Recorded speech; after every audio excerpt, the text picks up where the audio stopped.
오늘 우리에게 주신 하나님의 말씀은 마태복음 6장 24절부터 34절까지 말씀인데 신약성경 구명입니다.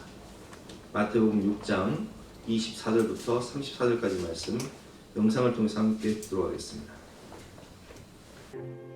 한 사람이 두 주인을 섬기지 못할 것이니 혹 이를 미워하고 저를 사랑하거나 혹 이를 중히 여기고 저를 경히 여김이라. 너희가 하나님과 재물을 겸하여 섬기지 못하느니라. 그러므로 내가 너희에게 이르노니 목숨을 위하여 무엇을 먹을까 무엇을 마실까 몸을 위하여 무엇을 입을까 염려하지 말라. 목숨이 음식보다 중하지 아니하며 몸이 의복보다 중하지 아니하냐. 공중의 새를 보라. 심지도 않고 거두지도 않고 창고에 모아들이지도 아니하되 너희 하늘 아버지께서 기르시나니 너희는 이것들보다 귀하지 아니하냐. 너희 중에 누가 염려함으로 그 키를 한 자라도 더할 수 있겠느냐. 또 너희가 어찌 의복을 위하여 염려하느냐. 들의 백합화가 어떻게 자라는가 생각하여 보라. 수고도 아니하고 길쌈도 아니하느니라. 그러나 내가 너희에게 말하노니 솔로몬의 모든 영광으로도 입은 것이 이 꽃 하나만 갖지 못하였느니라. 오늘 있다가 내일 아궁이에 던져지는 들풀도 하나님이 이렇게 입히시거든 하물며 너희일까 보냐. 믿음이 작은 자들아, 그러므로 염려하여 이르기를 무엇을 먹을까 무엇을 마실까 무엇을 입을까 하지 말라. 이는 다 이방인들이 구하는 것이라. 너희 하늘 아버지께서 이 모든 것이 너희에게 있어야 할 줄을 아시느니라. 그런즉 너희는 먼저 그의 나라와 그의 의를 구하라. 그리하면 이 모든 것을 너희에게 더하시리라. 그러므로 내일 일을 위하여 염려하지 말라. 내일 일은 내일이 염려할 것이요 한날의 괴로움은 그날로 족하니라. 오늘 제목은 무엇을 의지하고 살까요? 라는 제목으로 본 말씀 의지해서 함께 은혜를 나누도록 하겠습니다. 정치적 혼란 속에서 경제는 계속 위축되고 있고 자영업자들은 폐업이 속출하고 있습니다. 그런 가운데 지난주 미국의 트럼프 대통령이 엄청난 관세 부과 발표를 했어요. 그래서 우리나라도 25%의 관세를 부과하겠다. 중국 같은 경우는 36%를 부과하겠다. 베트남 같은 경우는 40% 이상을 부과하겠다 라고 발표를 했습니다. 연일 주가는 폭락하고 있고 환율은 1450원을 넘어섰어요. 1450원이 넘어서게 되면 지금 임쌤들 수입품 여기 받아가지고 납품해야 되잖아요. 그럼 어떻게 돼요? 우리가 원유를 수입할 때도 옛날에는 1200원에 수입해오던 거를 지금 1450원을 줘야 되고 1200만 원이 1450이 된 거예요. 유가는 오를 수밖에 없고 그런 상황 가운데 이제 우리가 수출을 하더라도 25%의 관세를 내게 되면 지금 수출 감소 피해액이 연 75조 이상을 예상하고 있습니다. 510억 달러를 손해보고 우리나라가 살아야 돼요. 가뜩이나 지금 수출을 먹고 사는 우리나라가 지금 정치 혼란 가운데 경제 위기를 맞이하고 있는데 이렇게 글로벌 경제 위기 가운데 또 그저께 보니까 중국이 맞불 정책으로 우리도 36%의 관세를 부과하겠다 이렇게 나오니까 지금 고래 싸움에 쇠고등 터지는 격으로 우리나라는 이러지도 못하고 저러지도 못하고 정말 국민들이 너무나 답답한 현실 가운데 있는데 국민과 정치권이 연합해서 하나가 되어 이 어려움을 돌파해야 할 텐데 분열과 갈등으로 답이 없는 그런 현실입니다. 이런 가운데 우리가 무엇을 의지하고 살아야 할까요? 오늘 말씀을 통해서 함께 배워보도록 하겠습니다. 첫 번째로 재물이 아닌 하나님을 의지해야 합니다. 오늘 24절 말씀 한 목소리로 같이 읽어보겠습니다. 시작. 한 사람이 두 주인을 섬기지 못할 것이니 혹 이를 미워하고 저를 사랑하거나 혹 이를 중히 여기고 저를 경히 여김이라. 너희가 하나님과 재물을 겸하여 섬기지 못하느니라. 아멘. 재물이 아닌 하나님을 섬겨라. 재물과 하나님을 겸하여 섬길 수 없다라고 오늘 예수님께서 우리에게 말씀해 주시는데, 여러분 이스라엘이 왜 멸망을 했습니까? 잘 한번 생각해 보세요. 창세기 12장을 보면 하나님께서 아브라함을 부르셔서 너는 복의 근원이 될 것이다 말씀하시고 아브라함 한 사람을 복의 근원으로 부르셔서 아브라함이 이삭을 낳고 이삭이 야곱을 낳았어요.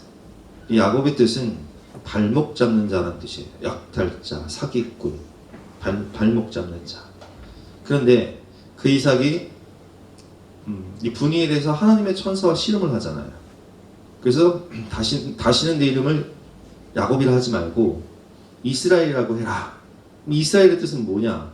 하나님과 겨루 이김이라는 뜻이에요. 근데 우리는 이스라엘을 어떻게 표현해요? 하나님의 백성으로 표현하잖아요. 하나님 자녀라고 표현하잖아요. 왜 그러냐? 자식 이기는 부모 없다는 거예요. 그래서 하나님과 겨루 이김이라는 뜻은 야, 너는 내가 너한테 져줄 수밖에 없는 너는 내 자식이다, 내 자녀다, 이런 뜻인 거예요. 그래서 하나님 자녀가 된단 말이에요.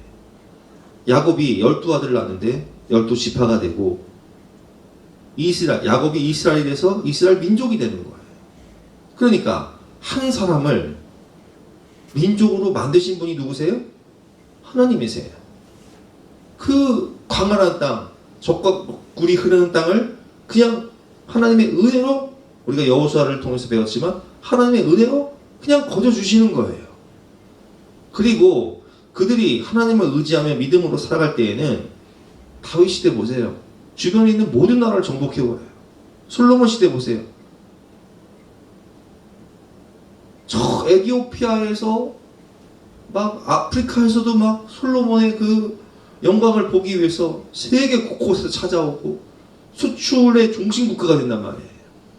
근데 그랬던 이스라엘이 왜 멸망하냔 말입니까? 그들이 하나님을 의지하지 않고 풍요와 다산의 신인 바알과 아세라를 섬기고, 그들이 하나님을 의지하지 않고 저 애굽을 의지하고 아수르를 의지하고 바벨론을 의지하면서 하나님이 아닌 물질과 세상, 사람을 의지하기 시작하니까 하나님께서 선지자를 통해서 경고하시죠. 회개하고 하나님께 돌아와라. 하나님을 의지하며 살아라. 그런데 이스라엘 백성들은 끝까지 불순종해요. 한 사람을 나라가 되게 만드신 하나님, 12아들을 12지파가 되게 하신 하나님, 적과 꿀이 흐르는 땅을 주시고 모든 나라를 정복하게 하신, 재물 얻을 능을 주신 하나님을 외면한 채 바알과 아세라를 의지하고 세상을 의지하고 사람을 의지하고 물질을 의지하고, 그러니까 그것이 올무가 되어서 그토록 의지하던 애굽에 의해서, 그토록 의지하던 아수르에 의해서, 그토록 의지하던 바벨론에 의해서 수치와 멸시와 조롱 다 당하고 멸망당해요. 자신들이, 우리가 출애굽기를 통해서 배웠지만 10가지 재앙이 10가지 우상입니다. 자신들이 그토록 의지하던 그 우상을 통해서 하나님 그들을 심판하시는 거예요. 여러분, 현대 우상은 무엇입니까? 그것은 바로 돈입니다. 만몬, 재물이 신이 되는 세상이에요. 돈을 벌기 위해서라면 수단과 방법을 가리지 않고 어떤 짓도 하는 세상입니다. 그러나 여러분, 재물, 돈이 우상이 되면 그것이 내 인생의 올무가 되는 거예요. 우리는 끝까지 하나님을 잘 섬기고 하나님을 의지하며 믿음으로 살아가야 하는 것입니다. 우리는 시냇가에 심은 나무처럼 하나님만 의지하며 살아야 합니다. 예레미야 17장 5절부터 8절까지 말씀 교독해 보겠습니다. 여호와께서 이와 같이 말씀하시느니라. 무릇 사람을 믿으며 육신으로 그의 힘을 삼고 마음이 여호와에게서 떠난 그 사람은 저주를 받을 것이라. 그는 사람이 떨리는 것 같아서 좋은 일이 오는 것을 보지 못하고 광야 간절하고 건건한 땅, 하나님 살 사는 땅에 살리라. 그러나 무릇 여호와를 의지하며 여호와를 의뢰하는 그 사람은 복을 받을 것이라. 그는 물가에 심어진 나무가 그 뿌리를 강변에 뻗치고 너희가 몰라도 두려워하지 아니하며 그 잎이 청청하며 가뭄 후에도 걱정이 없고 결실이 부시지 아니할 것들이라. 아멘. 여러분, 오늘 교회 오실 때 벚꽃 보셨죠? 이 벚꽃도요, 제가 이렇게 하천길을 산책하면서 보는 벚꽃과 교회, 전 우영씨 여기 있으니까 교회 창문에서 바라보는 벚꽃의 그 사이즈가 달라요. 그러면 이 벚꽃들은 언제 심겨졌냐? 똑같이 심겨졌어요. 2008년도 강원동 입주할 때 똑같이 심겨졌는데, 근데 하천길을 산책하다 보면 벚꽃들이 막 엄청 크게 자라서 막 아름드리 나무가 되겠는데, 지금 학교 앞에 우리 길 건너편에 심겨진 벚꽃, 우리 교회 앞에 심겨진 벚꽃은요, 이게 전기 시설이 많다 보니까 새롭게 전기 시설을 딱 설치하면요, 그 옆에 벚꽃은 죽어요. 시름시름 앓다가, 저는 항상 보니까 시름시름 앓다가 어느 순간 보면 작년에 나무가 떨어지더니 올해는 말라있어요. 죽었어요. 이게 왜 그러냐? 시내가에 심겨진 벚꽃과 아스팔트에 심겨진 벚꽃은 크게 사이즈가 다를 수밖에 없는 거예요. 수분과 양분 공급되는 게 다르고 환경이 다르니까. 우리 아들이 학교에서 라일락을 하나 받아왔어요. 근데 화분에 심겨진 라일락을 아무리 이거 뭐 화분에 심겨져 있으니까 크기가 안 자라는 거예요. 그래서 화단에 심어놨더니 세상에, 그 화단에 심겨놓은 라일락이 지금은 화단을 다 잠식해버려서 한 4m, 5m까지 자라버렸어. 지금 요 교회 뒤편에 라일락. 똑같은 나무여도요, 어디에 심겨지냐가 중요한 거예요. 무릇 여호와를 의지하며 여호와를 의뢰하는 그 사람은 복을 받을 것이라. 그는 물가에 심어진 나무가 그 뿌리를 강변에 뻗치고 더위가 올지라도 두려워하지 아니하며 그 잎이 청청하며 가무는 해에도 걱정이 없고 결실이 그치지 아니함 같으리라. 아멘. 여러분, 하나님 안에, 하나님 사랑 안에, 하나님 은혜 안에 거해야, 우리가 지난주 말씀을 통해서 배웠지만, 너희가 내 안에 거하고 내 말이 너희 안에 거하면 너희가 무엇인지 원하는 대로 구하라. 그리하면 주시리라. 하나님 사랑 안에 거해야 풍성한 은혜를 주시고 축복을 주시는 거예요. 생명의 근원은 하나님이세요. 그런데 사람을 의지하고 물질을 의지하고 세상을 의지하고 애굽을 의지하고 아수를 의지하고, 여러분, 사람은요 마음 변하면 끝나는 거예요. 애굽 마음 변하니까 끝나더라고요. 아수르 마음 변하니까 쳐들어오더라고요.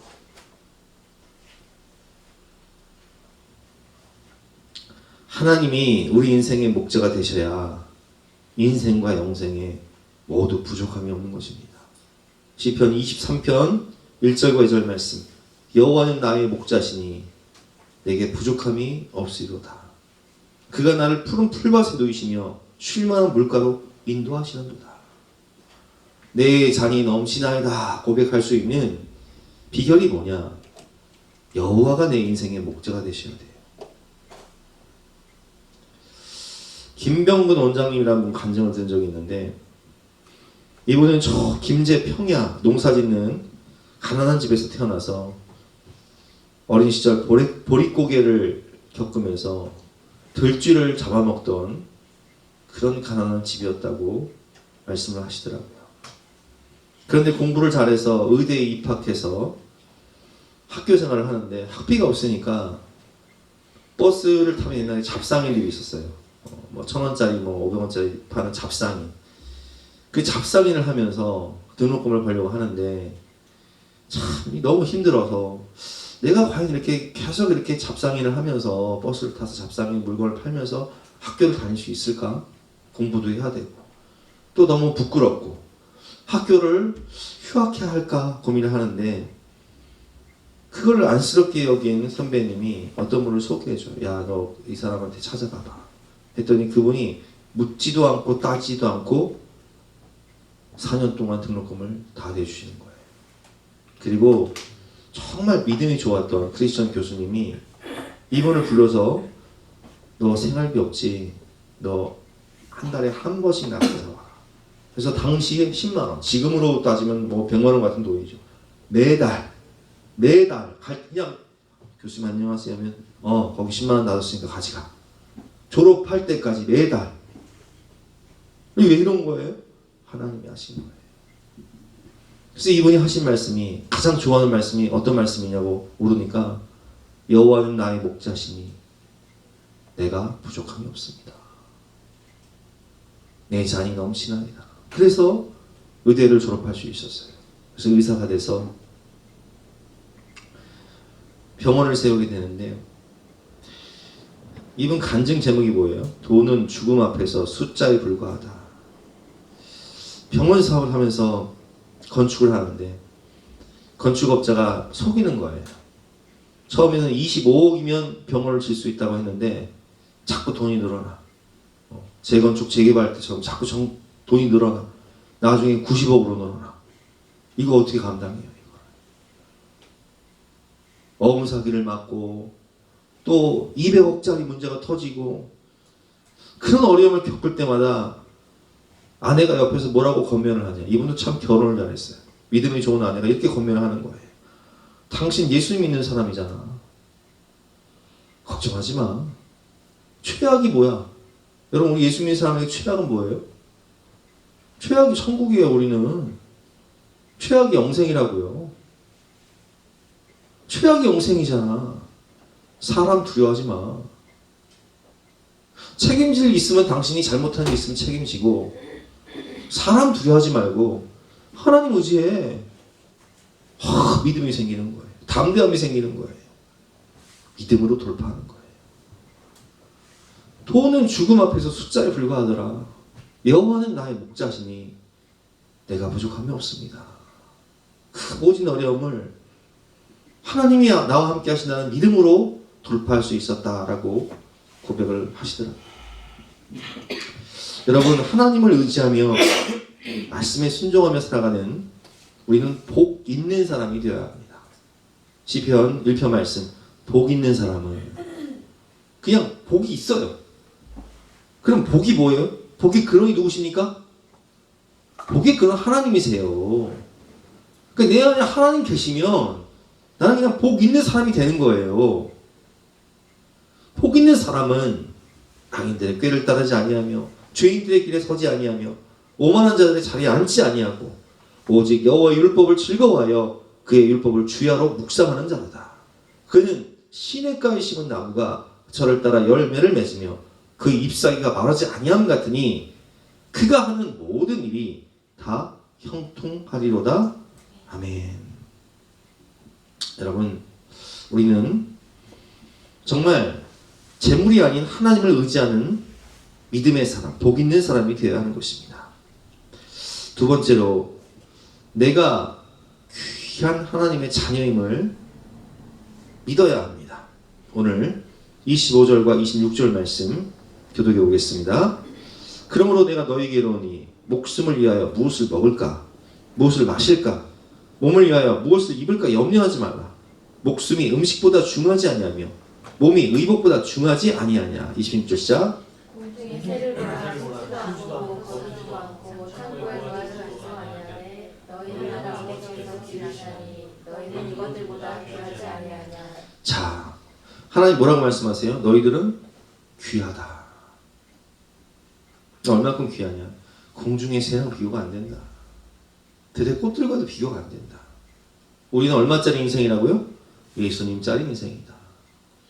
제가 지난주에 그런 말씀드렸잖아요. 한창수 목사님 간증 말씀드리면서 한창수 목사님이 어린 시절 부모님에게도 엄마 돌아가시고 아버지가 저 무한 갯벌로 떠나서 20년 동안 연락이 안 되고 형 누나도 살 길 찾아 떠나가고 그 어린 학생이 혼자 버림받고 교회에서 지내는데 주일학교 선생님 뭐라고 말씀하세요?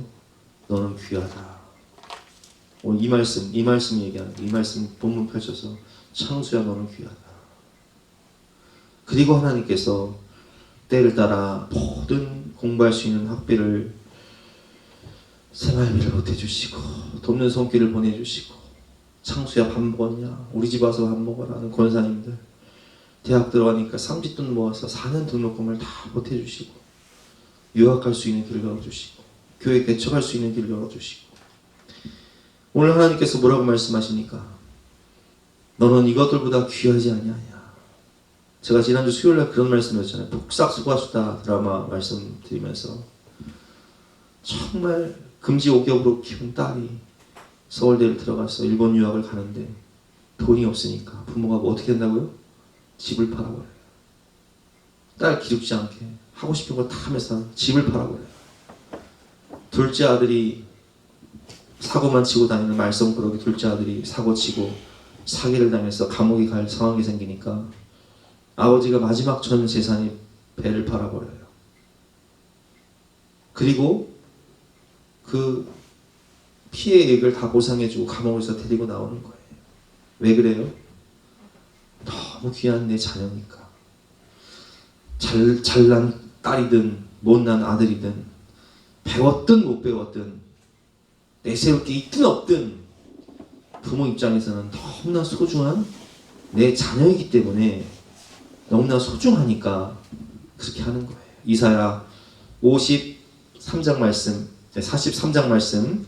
내가 내 눈에 보배롭고 존귀하며 내가 너를 사랑하였은즉 내가 내 대신 사람들을 내어주며 백성들이 내 생명을 대신하리라.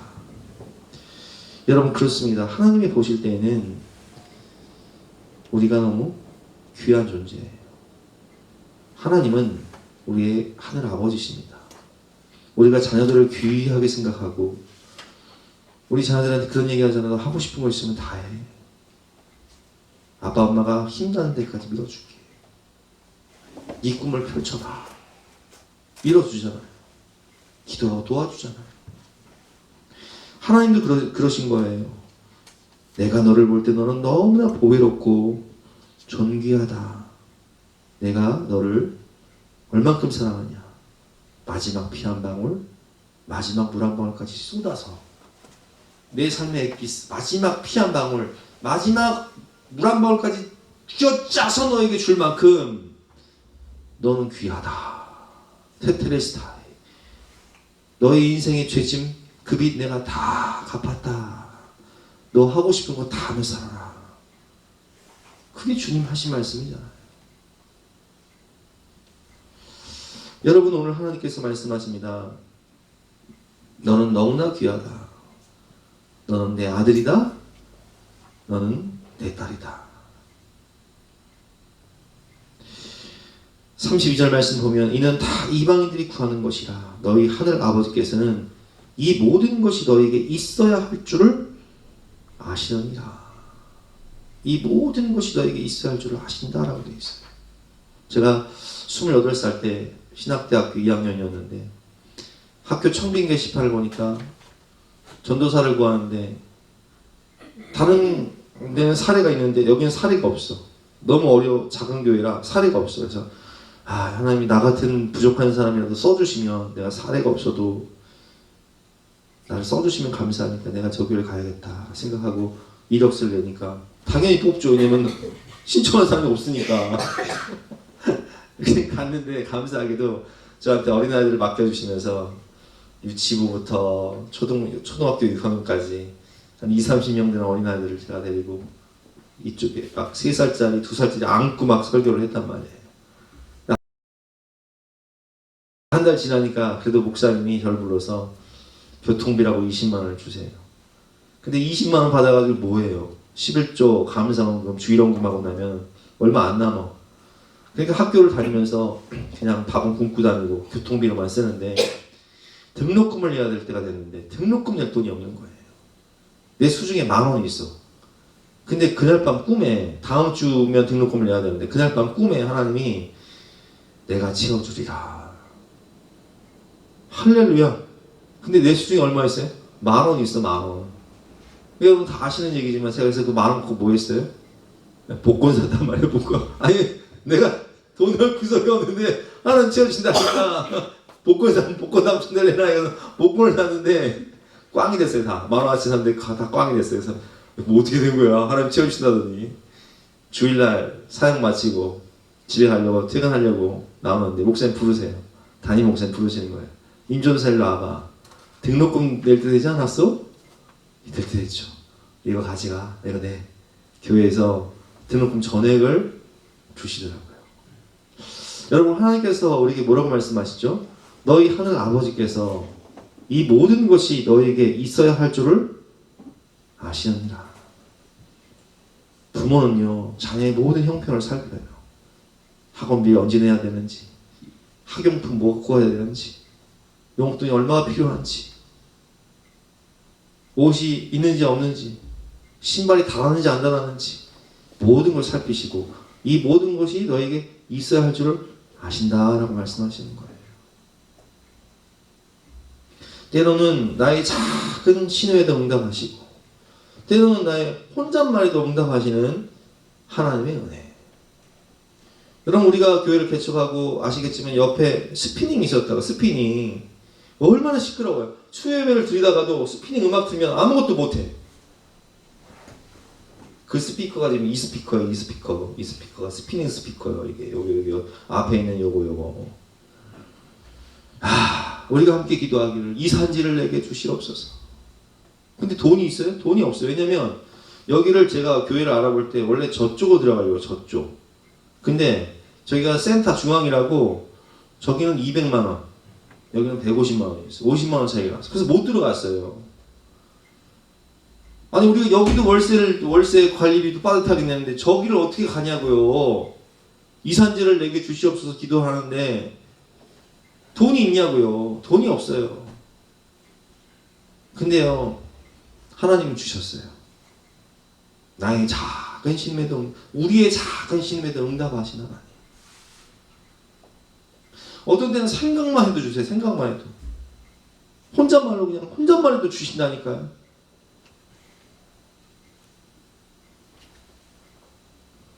이 모든 것이 너에게 있어야 할 줄을 아시느니라.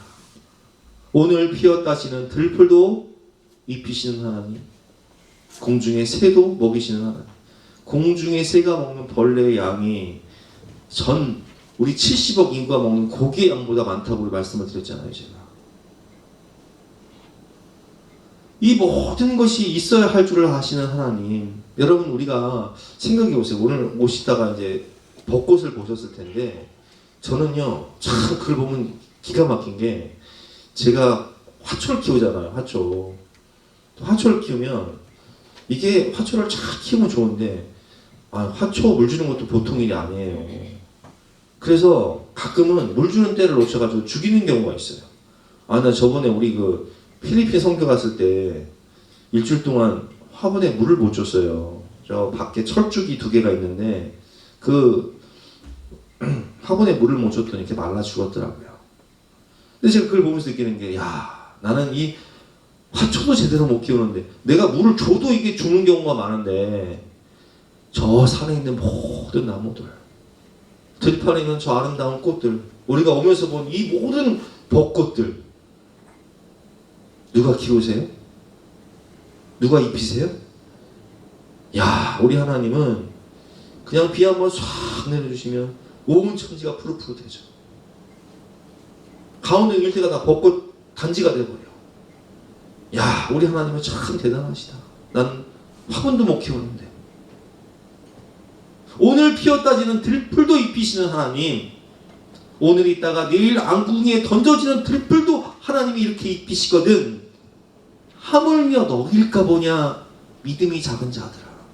하물며 너는 예수님짜리 인생인데 너는 하나님의 자녀인데 왜 걱정하냐? 왜 염려하냐? 무엇을 두려워하느냐? 너는 내 새끼 아니냐? 여러분 우리 하나님은요 자기 아들을 아끼지 아니하시고 독생자를 내어주신 하나님, 그 아들과 함께 모든 것을 주시겠다고 약속하신 은혜의 하나님이세요. 로마서 8장 32절 말씀 시작. 자기 아들을 아끼지 아니하시고 우리 모든 사람을 위하여 내주시니가 어찌 그 아들과 함께 모든 것을 우리에게 주시지 아니하시겠느냐. 아멘. 여러분 하나님은 우리한테 이렇게 말씀해요. 아깝지가 않다. 아깝지가 않다. 우리 아들이 학교를 졸업했어요. 알바를 해요. 그래서 제가 올해부터는 용돈을 안 주겠다고 그랬어요. 너 이제 학교도 졸업했고 알바도 하니까 이제 용돈 안 줄 거야. 입이 이만큼 나왔어. 군대 갈 때 그까지 주세요. 삐져가지고 말을 안 해. 그래서 내가 가만히 생각해보니까 그잖아요. 군대 갔다가 이제 군대 가면 또 월급 받을 거고 군대 갔다 오면 취업도 해야 되는데 그거 몇 개월 안 되잖아요. 내가 그래서 그래 용돈 줄게. 실컷 놀아. 군대 가기 전까지 실컷 놀아. 이 용돈 줬어요 또. 여러분 내 새끼 용돈 주는 게 아까워요? 사랑하는 사람한테 선물하는 게 아깝냔 말이에요. 부모님 맛있는 거 사주는 거 아깝냔 말이에요.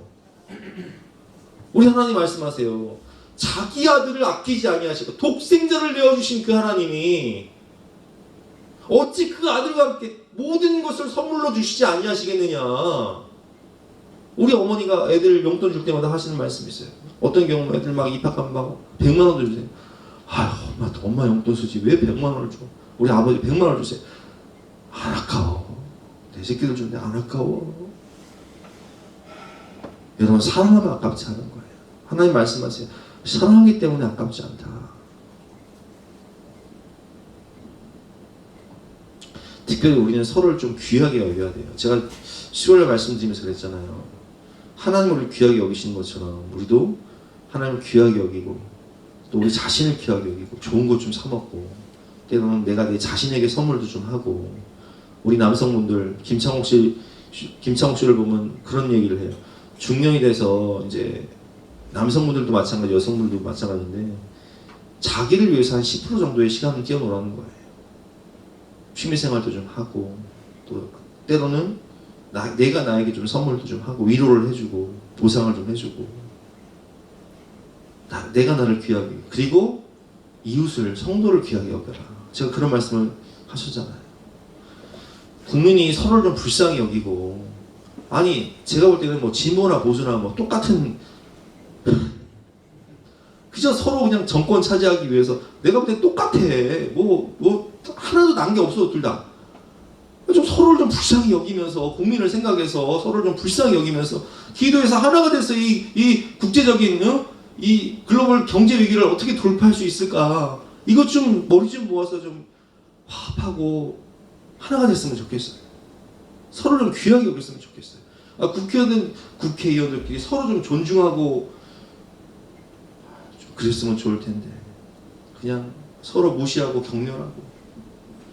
가정에서도 여러분 세상 일로 싸우고 다투지 마세요.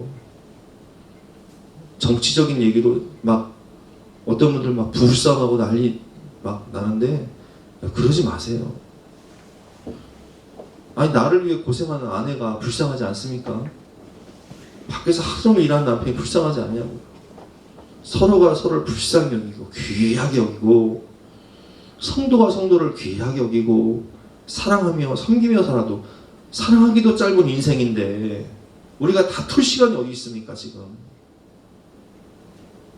우리 모두는 십자가에서 예수님이 생명을 바쳐 대신 죽어주실 만큼 귀한 영혼들이고 그렇기 때문에 우리는 서로를 사랑하며 섬기며 귀하게 여기며 살아야 하는 것입니다.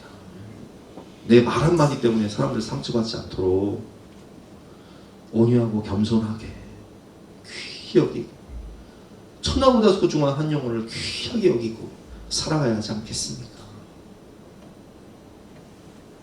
세 번째로 염려하지 말고 기도해야 됩니다. 오늘 27절부터 31절까지 말씀을 보면 염려라는 단어가 계속해서 반복해서 나와요. 27절 말씀 너희 중에 누가 염려함으로 그 길을 한 자라도 더 할 수 있겠느냐. 또 너희가 어찌 의복을 위하여 염려하느냐. 그래 백합화가 어떻게 자라는지 생각하여 보라. 수고도 아니하고 필상도 아니하느니라. 그러나 내가 너희에게 말하오니 솔로몬의 모든 영광으로도 입은 것이 이 꽃 하나만 갖지 못하였느니라. 오늘 있다가 내일 아궁이에 던져지는 들풀도 하나님이 이렇게 입히시거든 하물며 너희일까 보냐 믿음이 작은 자들아. 그러므로 염려에 이르기를 무엇을 먹을까 무엇을 마실까 무엇을 입을까 하지 말아라. 여러분 염려, 근심, 걱정, 두려움 이거 누가 주는 마음이에요? 이게 하나님 주신 마음이니까? 사탄이 주는 마음이에요. 디모데후서 1장 7절 말씀을 보면 하나님이 우리에게 주신 것은 두려워하는 마음이 아니오라고 되어 있어요. 근심, 걱정, 염려, 두려움은 하나님 주신 마음이 아니에요. 그럼 하나님 주신 마음은 무엇입니까? 오직 능력, 성령의 능력, 할 수 있다, 하면 된다. 내게 능력 주시는 자 안에서 내가 모든 것을 할 수 있다. 그리고 사랑할 수 없는 사람을 사랑하고 용서할 수 없는 사람을 용서할 수 있는 마음, 그리고 절제하는 마음. 절제도 하나님이 주신 마음입니다. 특히 청년의 때는 절제를 잘해야 돼요. 마음을 절제하고 감정을 절제하고 생활을 절제하고 절제도 성령이어야 돼요. 여러분 내 마음을 한번 잘 살펴보세요. 성령의 조명 가운데 성찰해 보세요. 내 안에 있는 마음 하나님이 주신 마음인가? 사탄 마귀가 준 마음인가? 하나님이 우리에게 주신 것은 두려워하는 마음이 아닙니다. 오늘 예수님께서 반복해서 뭐라고 말씀하세요? 염려하지 말아라. 내일 일은 내일 염려할 것이요 한날의 괴로움은 그날의 족함이라. 믿음의 반대말이 바로 염려예요. 염려는 마귀가 주는 마음입니다. 우리 34절 말씀 시작. 그러므로 내일 일을 위하여 염려하지 말라. 내일 일은 내일 염려할 것이요 한날의 괴로움은 그날로 족하리라. 여러분 제가 마태복음 6장 33절 말씀 너희는 먼저 그의 나라와 그의 의를 구하라. 그 다음에 이 모든 것을 내게 더하시리라. 그 말씀 붙잡고 개척했어요. 근데 그 다음 말씀이 뭐예요? 내일 일을 위하여 염려하지 마라. 내일 일은 내일이 염려할 것이요 한날의 괴로움은 그날로 족하니라. 근데요 제가 염려가 되는 거예요. 왜? 교회를 개척했는데 6개월 동안 두 사람 왔다 두 사람 나왔어요. 3단지에서 청년 요셉이가 와서 삼촌 집에 살다가 고향 집으로 내려간다고 그리고 가고 또 2인자 집사님이라고 뜨레주로 빵집 그 집사님이 했다가 6개월 만에 망해서 나가고 난 미치는 줄 알았어. 하나님 교회 개척하면서요 왜 사람을 안 보내주시는 거예요? 그게 내일 염려가 돼야 안 돼요. 가족들 데리고 맨날 예배를 드리는데 10명 예배 드리다가 어쩌다가 새 신자가 오면은 와가지고 좌불안석에 사람이 없으니까 축도하기 전에 나가버려. 유일하게 등록한 사람은 우리 임진호 한수 집사님네 가정밖에 없어요. 사람이 없으니까 등록을 안 해 사람들이. 근데 저 집만 교회 처음 나오니까 개념이 없어가지고 교회가 이런 곳인가 보다 하고 그냥 털컥 등록을 해서 혹시 신천지 아니냐 그랬다니까요. 염려가 돼야 안 돼요. 돼요. 야, 적자는 계속되지. 카드 빚은 돌려막기도 늘어나도 감당이 안 되지. 팔 수 있는 건 다 팔아도 답이 없지. 염려가 됩니까 안 됩니까? 돼요. 근데 하나님은 뭐라고 말씀하세요? 34절 시작. 그러므로 내일을 위하여 염려하지 말라. 내일 일은 내일 염려할 것이요 한날의 괴로움은 그날로 족하니라. 그래서 제가 3년 동안 좋게 하루에 한 2시간씩은 염려했어요. 1년이 365일이니까 2시간 곱하기 365 해보세요. 1년에 한 700시간 이상을 염려한 거예요. 그렇게 3년을 염려했어요. 얼마 한 거예요? 한 2100시간 염려했어요. 근데 교회 누가 세워주셨어요? 하나님 세우셨어요. 그 문제 다 해결 누가 해주셨어요? 하나님이 해주셨어요. 그러면 제가 2100시간 염려한 게 뭔 짓을 한 거예요? 쓸데없는 짓을 한 거예요. 그죠? 근데 그런 사람들이 상당히 많습니다. 그런 분들이 내일에 벌어지지 않을 내일의 일들을 미리 염려를 가불하는 거야. 제가 왜 이런 부끄러운 얘기를 할까요? 여러분 앞에서? 반면교사. 저처럼 되지 마시라고요. 그거 다 쓸데없는 걱정이에요. 아니 왜 내일 일을 미리 염려 가불을 해요? 일어나지 않은 일을. 하나님은 염려하지 말라고 하시는데 그 쓸데없는 짓 하지 마라. 지원이 말대로 헛수고하지 말아라. 그럴 시간 있으면 기도해. 그럴 시간 있으면 미래를 준비해. 그럴 시간 있으면 차라리 너의 취미생활을 해. 여러분 염려로 세월을 낭비하며 사는 어리석은 인생들의 모습, 제가 염려하며 살아보니 헛되고 헛된 시간이었음을 깊이 깨닫게 되었습니다. 오늘 하나님께서 뭐라고 말씀하시죠? 염려하지 말아라. 너희 중에 누가 염려함으로 그 키를 한 자라도 더 할 수 있겠느냐. 애들 키가 작다고 염려하시는 분들 염려하지 마세요. 때가 되면 하나님 다 아름답게 우리 가경이가 키가 어렸을 때 작아가지고 여면주 집사님이 그렇게 걱정하지만 절세미인 됐다고 임 집사님이 가경이 보고 절세미인 됐네. 왜 염려를 해요? 염려함으로 그 키가 한 자라도 자랄 수 있느냐? 왜 염려하느냐? 들의 백합화를 봐라. 어떻게 자라냐? 벚꽃을 보세요. 어떻게 자라는지. 공중의 새를 보세요. 누가 먹이시는지. 염려하지 말고 감사하며 기도해야 됩니다. 지각에 뛰어난 하나님이 이 모든 것이 있어야 할 줄을 다 아시고 준비하십니다. 여호와 이레, 준비하시는 하나님, 예비하시는 하나님. 아무것도 염려하지 말고 다만 모든 일에 기도와 간구로 너희의 구할 것을 감사함으로 하나님께 하리라. 그러면 모든 지각에 뛰어난 하나님의 평강이 그리스도 예수 안에서 너희 마음과 생각을 지키시리라. 우리는 더 어려운 시대를 맨 땅에 헤딩하고 아무것도 없던 그 시대를 믿음으로 돌파한 사람들이에요. 그렇죠? 진짜 맨 땅에 헤딩하며 아무것도 없이 시작했어요. 그 시대도 버텼는데, 견뎠는데, 저는 가끔 그런 생각을 해요. 그러니까 믿음의 야성, 믿음의 야성. 야, 뭐 돌이켜보면 뭐 지금은 뭐 어렵다 해도 지금은 옛날에 비하면 아무것도 아니다. 진짜 맨 땅에 헤딩하던 정말 아무것도 없던 광야 시대가 우리에게 있었는데, 무엇보다 하나님이 내 안에 계시는데, 여러분, 우리 하나님은요, 어제나 오늘이나 영원토록 동일하신 하나님이심을 믿으시기 바랍니다. 과거에도 계셨고 현재도 함께 계시며 세상 끝날까지 나와 함께 하실 하나님, 그분이 내 아버지신데 그 하나님 뭐라고 말씀하세요? 이 모든 것이 너에게 있어야 할 줄을 다 아시느니라. 지각에 뛰어난 하나님이 우리 인생을 책임지신다고 말씀하시는 거예요. 우리 자녀들의 미래를 책임지신다고 말씀하시는 거예요. 저는 그렇게 생각합니다. 여러분, 자식은 누구의 기업이에요? 여호와의 기업이요. 하나님의 기업인데 누가 책임지세요? 하나님이 책임지시겠지. 근데 왜 내가 걱정을 하냔 말이에요. 자식은 하나님이 우리에게 주신 선물 아닙니까? 자식은 여호와의 기업에 태열은 그의 상급이로다. 하나님이 선물로 주셨지만 누구의 기업이냐고요? 하나님의 기업이잖아요. 그럼 하나님이 책임지시겠죠. 그런 생각을, 아유, 하나님 알아서 하세요. 하나님 책임지시겠죠. 여러분, 우리 하나님은 우리의 공급자가 되십니다. 우리의 하나님 아버지가 되신다는 거예요.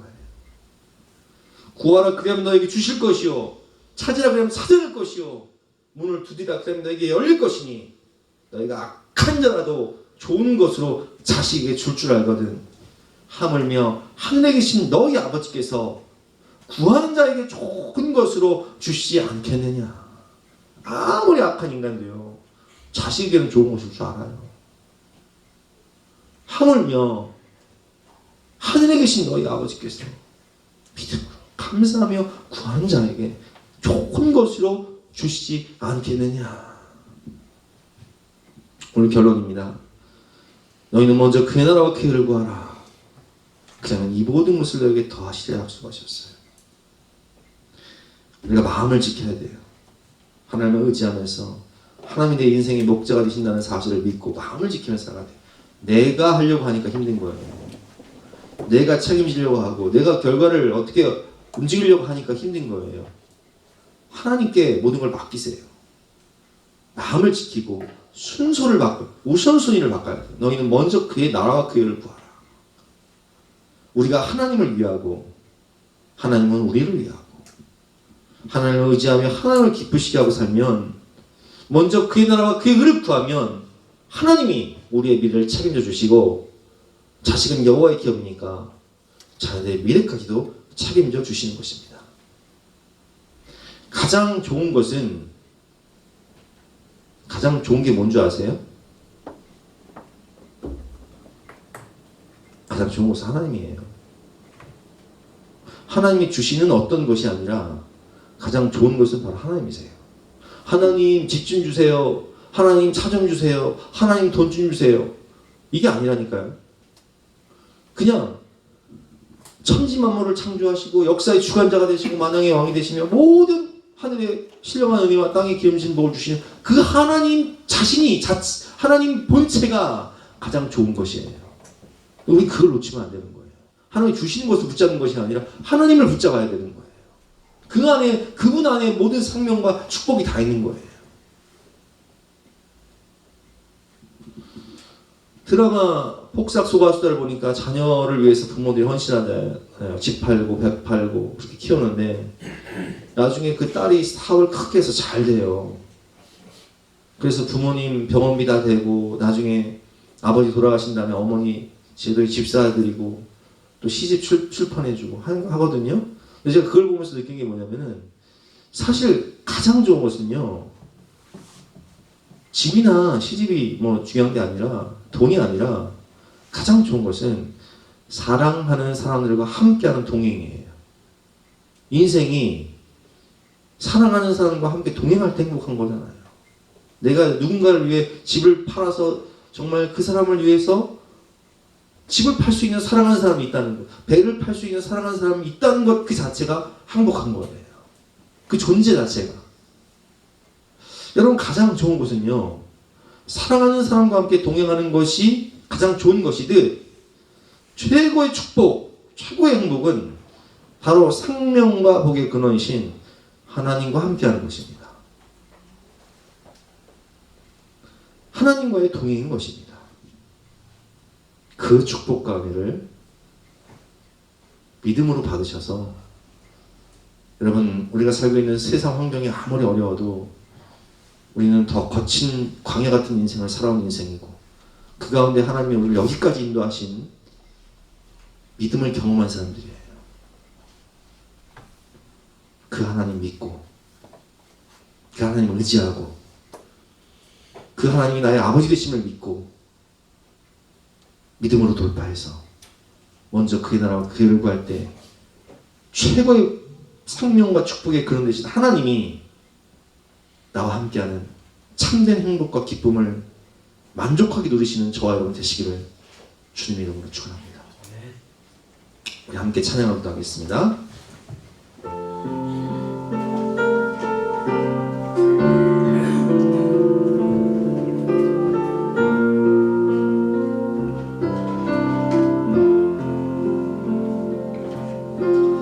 오늘 피었다 치는 들풀도 입히는 하나님, 진흙 같은 이 몸을 정금 같게 하시네.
우리 주신 말씀 생각하면서 우리 간절한 마음으로 기도하며